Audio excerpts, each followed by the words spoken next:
কৃষ্ণ জয় নিতাই জয় গৌর। এই সুন্দর প্রাতের সকল সাধুগুরু বৈষ্ণব চরণে কোটি কোটি দণ্ডবাদ জানিয়ে পবিত্র গীতা থেকে পাঠ করছি একাদশ অধ্যায়। অনাদি মধ্যান্তমানন্ত বীর্য মনন্ত বাহুং শশী সূর্য নেত্রম পশ্যামি তং দীপ্ত হুতাশ বক্রং সতেজস বিশ্বমিদং তবন্তম। আমি তোমাকে দেখিতেছি, তোমার এই আদি মধ্য অন্ত নাই। তুমি অনন্ত বীর্যশালী, অনন্ত বাহুধারী। চন্দ্র সূর্য তোমার চক্ষুদ্বয়, তোমার মুখ দীপ্ত অগ্নির ন্যায়। নিজের তেজে তুমি একা এই জগৎকে তাপিত করিতেছ। অর্জুন ভগবান শ্রীকৃষ্ণকে বলছেন,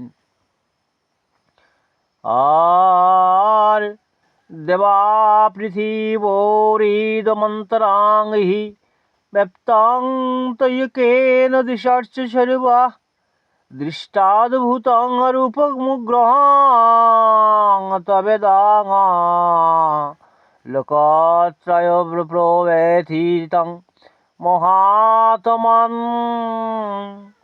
তুমি একাই স্বর্গ মর্ত্য আর মধ্যবর্তী স্থল সর্বত্র ব্যাপী আছ। তোমার ওই অদ্ভুত উগ্র রূপ দেখিয়া ত্রিলোক ভীত হইতেছে এবং আমিও ভীত হইতেছি। অমিতাং অসুর সঙ্গা বিশন্তি কেচিদ্ ভীতা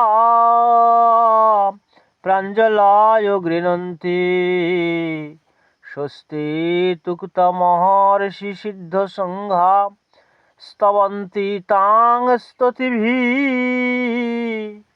পুষ্কলাভিঃ।